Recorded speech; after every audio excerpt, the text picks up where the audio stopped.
I'm not going to lie to you, AJ. It's kind of surprising to see, right, Sam Alvey get matched up against a prospect like Julian Marquez when Sam Alvey, Smiling Sam, 0-4-1 in his last 5. Like, that is a rough last 5 to have, right? And I think the only reason he didn't get cut is because in that fight versus Da Un Jung, it was a split draw. Now, let's be a little fair to set the table, right? Sam Alvey didn't lose that fight, and he also didn't win it. Obviously, it was a draw, but he should have won the fight. 17 of 21 media members scored the fight for Alvey. 3 of them scored it a draw, and 1 of them scored it for Da Un Jung. So ultimately, tough break. And in his fight right before that against Ryan Spann, the correct winner won, but it was a very close fight. So how could Sam Alvey win this fight? He's durable. His chin is tested. But you're fighting a dude who is nicknamed the Cuban Missile Crisis for a reason. Now, before I get your opinion on this, AJ, Julian Marquez cannot afford to have another slow start like he did in his last fight against Coconut Bombs, right? You know, another slow start, another James Krause screaming at you in the corner like, you need to get your shit together and come on, let's go, right? We can't have that. We cannot have that. So what does Sam Alvey need to do to make this competitive? I think it's going to be competitive nonetheless. Don't get me wrong. He's never out of a dogfight. But what can he do to get the advantage and kind of maybe win the fight? What do you think?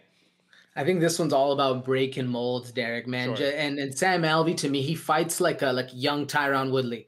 Lets the pressure come and then just starts swinging for the fences, man. And I love it because he's happy as can be. He's just smiling in there. And really, I really like about Sam Alvey is he's super calm in the chaos. Whether he's sitting there swinging it out with Da Un Jung or he's trapped in an arm triangle with Spann and he's just chilling and then smiling at the ref like, I'm good, bro. Don't worry. Like, it's crazy how calm he is in a fight, and that speaks to his veteran mentality and how many fights he has in there, but they have been rough as of lately. And I think if he's going to have any chance, he's got to catch the youngin on the jump, you know, real fast start, get him hit with something hard and end the fight early, man. If Sam Alvey can put him away in the first round, man, that would speak levels to an old, like a 34-year-old still in the game, bro. Because a lot of people, especially like you said, 0-4-1, he's starting to become that gatekeeper if he's not going to be cut. I mean, it's interesting to see where his path's going to go. But if Sam Alvey can get it done in the first round, man, it's going to skyrocket him. What do you think?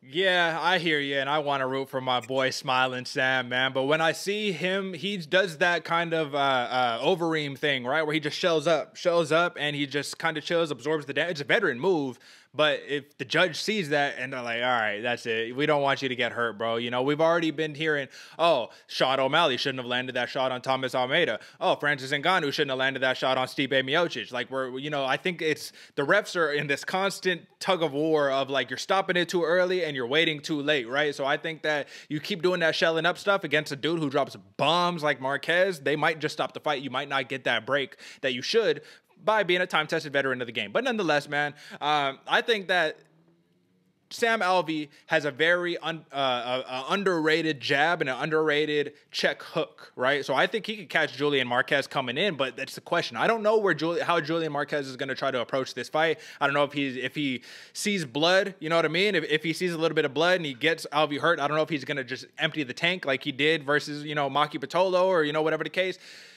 Do you think that there's a way this fight does not last the distance? Because this has like knockout written all over it, right? On either side. Sam Alvey, this dude, don't forget, he has 19 knockouts, man. He's 33-14-1, 10-9-1 in the UFC, but he's got 19 knockouts. He knows how to put people to sleep. Can this fight go the distance? And if it does, what do you think lends to it going to the distance? You know what I mean? Because I think the popular pick here is Julian Marquez all day, right? Yeah, it definitely is, especially if what they say is true and your last fight is how your next fight's going to go, or I forgot the actual saying, but it's sure. Like, yeah, whatever.